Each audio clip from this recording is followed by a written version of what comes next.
이게 웬일입니까? 저희 오늘 오전에 11시 30분에 갑자기 정부 정책이 발표됐잖아요. 맞습니다. 원래 저희가 하기로 했던 주제가 뭐였죠? 부동산 규제 속 주택임대사업자 등록과 혜택이라는 주제로 이제 알차게 제가 자료를 만들어 왔는데, 오늘 아침에 추가 대책이 발표되면서 사실 그 실효성이 많이 없어져 버렸습니다. 대신에 우리가 이제 아침에 발표된 그 완전 신상 네. 710 주택시장 안정 보완 대책과 관련해서 이제 세금 관련된 주제들을 설명을 드리고, 그리고 그 속에 숨어 있는 의미까지도 같이 설명드리도록 하겠습니다.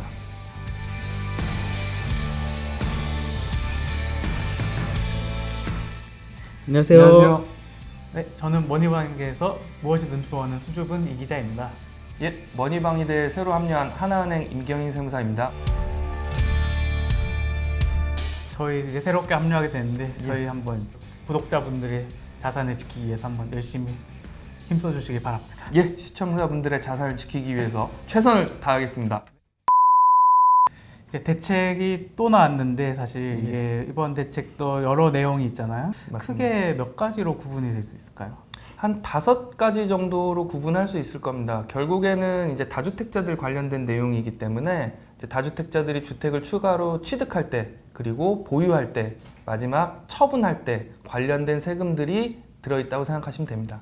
이제 저희가 촬영 전에 잠깐 만나서 제가 속성으로 강의를 들었는데 어쨌든 12, 16 대책에 조금 연장선상에 있다고 제가 파악을 했는데 그게 맞는 건가요?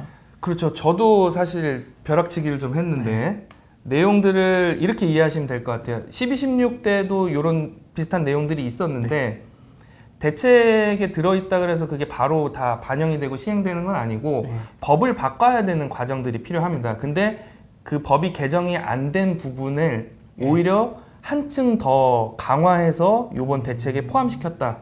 꼭 통과시키겠다라는 어떤 의지가 있다고 보시면 될 것 같습니다. 아, 그런 의지가 엿보이는 맞습니다. 정책으로 보면 되겠군요. 그럼 이제 하나하나부터 이제 세부적으로 살펴볼 텐데 예. 처음이 일단 다주택자 대상 종부세 증가세율 인상이에요. 이거에 대해서 한번 간단하게 설명 좀 부탁드립니다. 예, 요 다주택자들에 대해서 보유세 부담을 계속 늘리겠다라고 이제 지속적으로 메시지도 있었었고, 사실 그런 식으로 정책이 추진이 됐습니다. 그리고 20대 국회에서 다주택자들에 대한 종합부동산 세율 인상도 추진이 됐었는데 이제 개정안이 통과가 안 됐던 거죠. 네. 구체적으로 인상의 대상이 되는 분들은 어떤 분들인가요?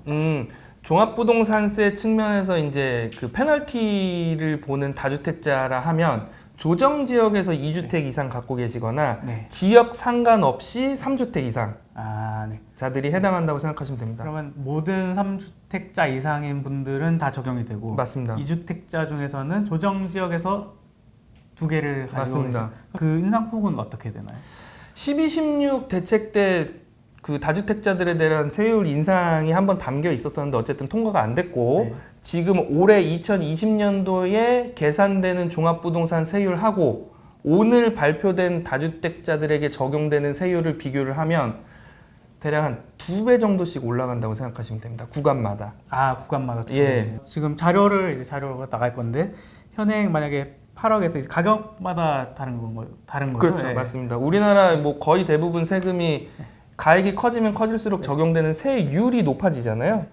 근데 이거는 뭐 그 구간 어느 구간이든지 상관없이 거의 2배 정도씩 인상됐다고 보시면 됩니다. 그 다음에 또 주의할 만한 특징이 또 있을까요? 일단은 종합부동산세 부담이 늘어나는 거는 이제 기준 시가에 맞춰서 이제 점점 매년 올라간다는 부분하고, 그 다음에 계산할 때 공정시장가액 비율이라고 이제 퍼센테이지를 곱하는 게 있는데 이게 해마다 올라가서 결국 100%까지 올라가게 되거든요. 예, 그러니까 매년 올라가는 기준시가와 공정시장가액 비율 때문에 종합부동산세 부담이 증가하는 건 예견돼 있었는데 세율까지 올라가면서 한층 더 다주택자들은 이제 그 부담을 많이 느끼게 되겠죠. 그럼 개인 다주택자에 대한 이제 보유세율 인상 말고 더 이제 주의 있게 봐야 할 사안이 하나 더 있다면서요? 요게 사실은 더 포인트가 될 수도 있을 것 같아요. 이제 다주택자들이 주택임대사업자 등록을 통해서도 뭐 보유세 부담을 좀 줄이려는 노력들을 하고, 또 부동산 취득 주체를 법인으로 하는 거를 통해서도 보유세 부담을 낮추려는 노력들이 많이 있었거든요. 근데 우리 앞에서 살펴본 것처럼 개인한테 적용되는 최고 종합부동산 세율이 6%였습니다. 네. 근데 법인은 다주택이기만 하면 네. 가액에 상관없이 그냥 6%를 적용한다라는 내용이거든요. 아, 그럼 기존에는 어떻게 법인은 어떻게 적용이 됐어요? 기존에는 뭐 개인하고 똑같이 과세가 됐다라고 생각하시면 됩니다. 법인이 소유하고 있는 주택 가액을 다 합산한 다음에 6억 원을 빼주고 그리고 이제 그 금액이 얼마냐에 따라서 앞에서 살펴본 것처럼 금액별로 세율이 정해져 있었잖아요. 그 세율을 적용을 해서 사실은 세금을 계산을 했는데 오늘 발표된 대책에 따르면은 그 6억 빼주는 것도 법인은 이제 안 해주겠다는 거고 금액이 얼마든지 간에 개인한테는 제일 높았었던 6%짜리 그 세율을 다주택법인한테 이제 사용하겠다는 겁니다. 그러면 공제도 없어지고 그렇죠. 네, 그 세율도 최고 세율을 이제 적용이 되면 이제 법인들 다주택을 가지고 있는 법인들의 부담은 늘어날 수밖에 없겠네요. 그렇죠. 기존에 뭐 대출 규제나 이런 것들이 사실 법인 쪽이 한 템포 늦게 제재가 생겼었습니다. 근데 이번 대책의 분위기를 살펴보면 아예 이제 세팅 자체를 법인이 개인보다 불리한 형태로 이렇게 세팅을 하려는 의지로 보여져요. 두 번째가 양도소득세도 이제 좀 변화가 있었어요. 맞습니다. 양도소득세 측면에서도 다주택자들에 대한 이제 페널티가 여전히 있습니다. 여전히 있는데 다주택자들에 대해서 양도소득세 중과세율이 여지껏은 2주택자는 플러스 10%, 3주택자는 플러스 20%였거든요. 아, 네. 근데 이게 이번 정책을 통해서 2주택자가 20%, 3주택 이상자는 30%가 적용되게끔 바뀌었습니다. 다주택자가 주택을 처분할 때 내야 되는 세금도 훨씬 더 늘어난다는 말씀이죠. 맞습니다. 대신에 이제 그 매물 유도를 하기 위해서 이제 내년도 6월 달까지는 이 세율 인상을 좀 한 템포 늦춘다고 내용이 담겨 있습니다. 아, 네. 이제 요거는 이렇게 이해하시면 좋을 것 같아요. 다주택자들이 이제 보유세 부담이 많아지면 주택을 처분하게끔 유도를 하겠다는 건데 양도소득세가 이제 너무 많아서 처분을 못 한다고 이제 생각들을 많이 하잖아요. 앞으로는 다주택자들에 대한 양도소득세가 더 올라갈 거니까 지금 처분하는 게 차라리 거래 비용이 덜 드는 거다라고 이제 이해를 하시면 될 것 같습니다. 그러니까 인센티브를 부여하면서 주택을 처분하게끔 유도할 거냐 아니면 앞으로 다주택자들에 대해서 양도소득세를 더 올릴 걸 예고하면서 지금 처분하라고 유도할 거냐 이제 메시지는 똑같은데 이제 쓰는 카드가 좀 다른 거라고 이해하시면 좋을 것 같아요. 인센티브를 한번 썼는데 그 이번에는 페널티를 줌으로써 똑같은 효과를 노리는 거면 조금 더 강한 의지로 해석을 해도 되는 그럼요. 건가요? 그렇게 해석할 수 있습니다. 예. 네. 다주택자에 대한 이제 양도소득세는 이렇게 올라갈 거로 예고가 되고 있고 이제 또 다른 양도소득세 인상 요인도 있다고 들었는데요. 예, 맞습니다. 사실 다주택자들에 대해서만 양도소득세 페널티가 있는 게 아니고 단기 매매에 대한 것도 양도소득세 이제 페널티 규정이 있거든요. 흔히 말하는 단타. 그렇죠, 단타죠. 네. 예. 그러니까 단기 투자하는 것들은 이제 실수요 세력이 아니라고 이제 취급을 하는 거죠. 지금 현재 정부는 그렇게 보고 있는 거죠. 네. 그래서 지금 현행 규정상으로는 주택을 1년도 채 보유하지 않고 처분하게 되면 40%의 높은 양도소득세율을 적용을 하거든요.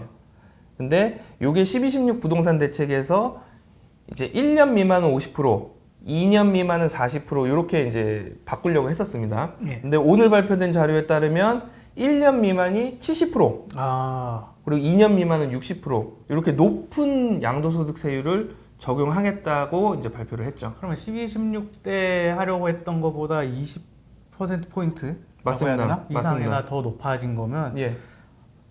이런 말 해도 될지 모르는데 그때 차라리 됐던 게 더 나았을 수도 있겠다. 그다음에 또 취득세에도 또 많은 변화가 있다고 들었는데요. 맞습니다. 취득세 부분도 이제 아까 우리 종합부동산세처럼 아예 작정하고 그냥 법인을 더 불리하게 이제 세팅을 했습니다. 그 내용을 하나 설명을 드릴게요. 네. 지금 현행 규정은 취득세 같은 경우가 이제 주택 가액에 따라서 내가 살려고 하는 주택 가액에 따라서 1%, 2%, 3% 이렇게 세 개 중에 하나가 적용이 되고 네 번째 취득하는 주택은 이제 4%가 적용되는 규정이에요. 네. 법인도 마찬가지입니다. 네. 법인은 이제 1%, 2%, 3% 요 세 개 중에서 하나가 적용이 되는 겁니다. 근데 이제 이게 어떻게 바뀔 거냐면 처음 취득하는 1주택에 대해서는 1%, 2%, 3% 중에서 이제 적용이 되지만 두 번째 취득하는 주택에 대해서는 8% 취득세율을 적용하고 세 번째 취득하는 주택부터는 이제 12% 세율을 적용을 하겠다라는 거거든요. 아, 이게 개인의 개인의 거죠. 경우에. 네.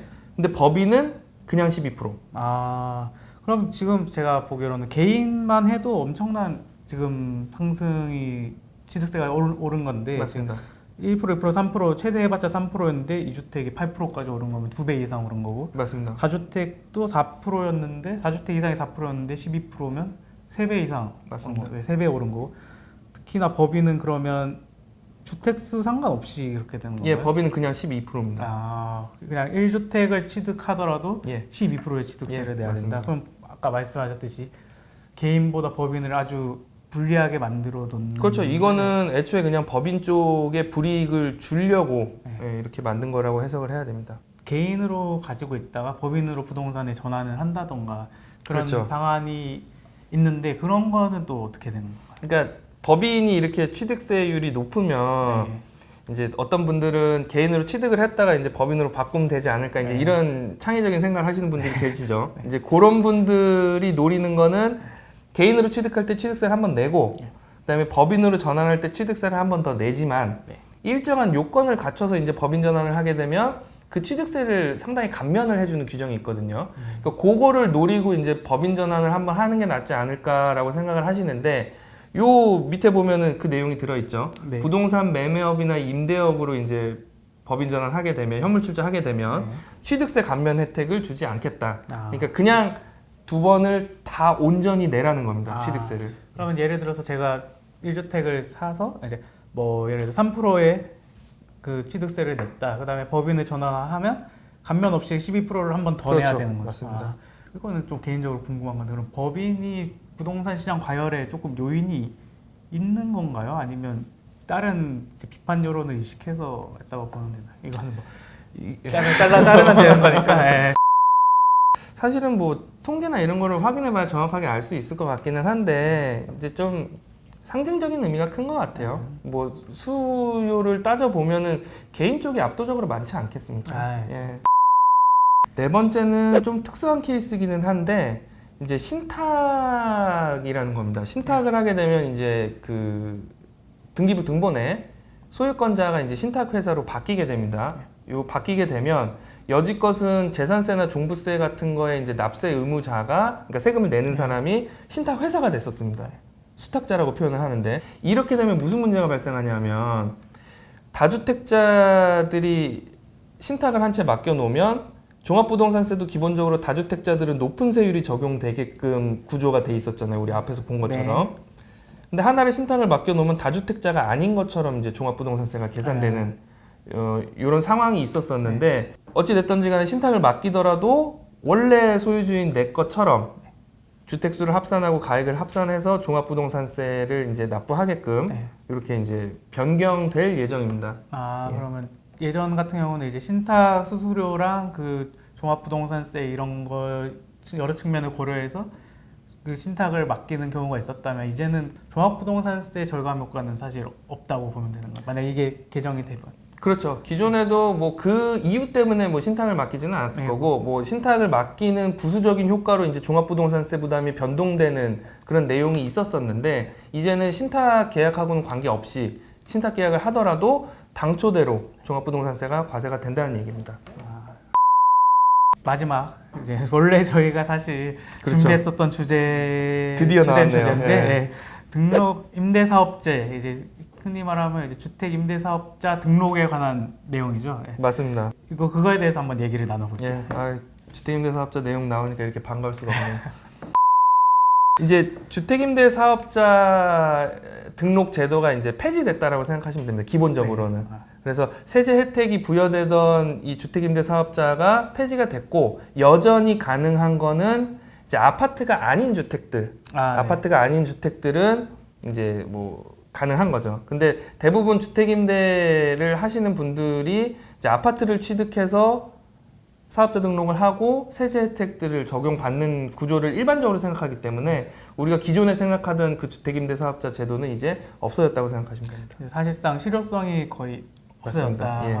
그러면 지금 이제 이 대책이 나오기 전에 그 등록을 해서 혜택을 받고 계신 분들은 어떻게 되는 건가요? 그분들은 계속 그 의무 사항들을 준수하고 임대를 유지를 하면 그 혜택은 지속적으로 이제 주어지는 걸로 일단은 해석이 됩니다. 그러니까 이것도 이제 어떤 식으로 결국은 개정안이 올라올지 어디서부터 어디까지를 이제 타겟으로 설정할지에 따라서 달라질 수는 있는데 기본적으로 이렇게 소급해서 옛날에 등록해 놓은 건까지 이제 혜택을 취소하는 형태로 입법이 될 것 같지는 않습니다.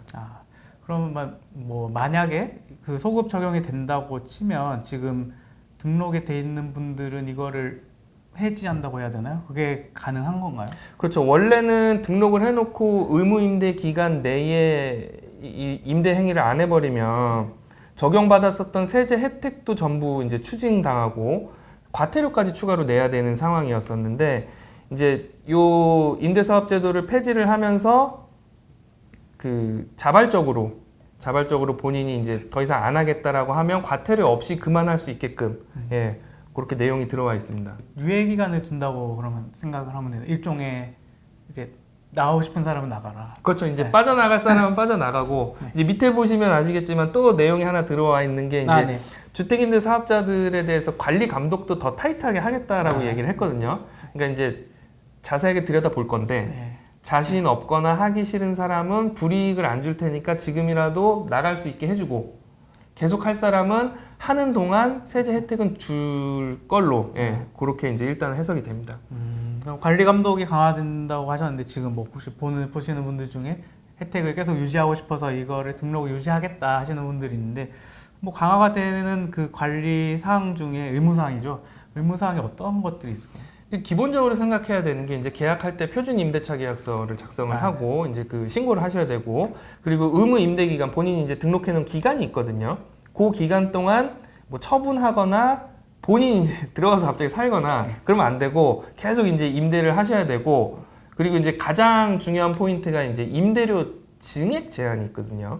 그래가지고 이제 5% 이상 임대료를 못 올리는 거죠. 그거를 위반하게 되면 이제 과태료도 부과되고 이제 그 적용받았던 세제 혜택도 문제가 될 수 있고요. 결국은 비교해봐야 될 것 같아요. 내가 이 주택을 임대주택으로서 의무사항을 계속 준수하면서 이제 다 마지막까지 지낸 다음에 세제 혜택을 보는 게 이득일지 아니면 그게 지금 불확실하니까 지금이라도 과태료 없이 빠져나가게 한번 해준다니까 과태료 적용 안 받으면서 그만두고 뭐 처분해서 처분 이익을 실현한다든지 이제 내가 득실을 한번 따져보고 나한테 더 유리한 방향으로 의사결정을 해야 될 것 같습니다. 지금 이제 쭉 이제 710 대책에 대해서 5가지 정도 세금 관련된 내용을 다뤄봤는데 좀 이번에 오늘 이제 받고 한 3시간, 4시간 정도 지났는데 좀 인상적인 부분이 있다면 어떤 게 있었을까요? 일단은 아까도 한번 말씀드렸지만 이제 기본적으로 법인에 대한 어떤 규제나 대응 같은 것들이 개인 쪽이 먼저 적용되고 법인이 오히려 유리한 점이 있어 보인다고 이제 사람들이 생각할 때쯤 이제 규제가 적용돼서 템포를 맞춰가는 작업들이 계속 됐었거든요. 근데 이번에는 아예 취득세나 보유세 부분에 있어서 작정하고 법인 쪽을 더 불리하게끔 이제 더 이상 뭐 쫓아가는 형태가 아니라 기선제압이라고 해야 될까요? 아예 법인 쪽을 좀 불리하게 취급하겠다라는 의지 같은 게 이제 느껴집니다.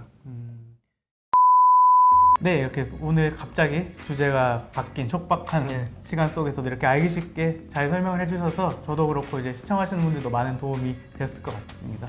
이제 뭐 변화가 많다 보니까 이제 궁금한 점이 많으실 것 같은데 이제 댓글로 많이 남겨주시고 뭐 댓글 남겨주시면 얼마든지 그럼요. 제 프로 댓글러가 되겠습니다. 그래서 궁금하신 점 이제 세무사님이 친절하게 답변을 해주실 거고 네, 다음 주는 야외 촬영을 통해 현재 핫한 부동산 지역을 생생하게 담아보도록 하겠습니다. 감사합니다. 오늘 머니방에 대한 내용이 유익하셨다면 구독과 좋아요 눌러주세요. 감사합니다.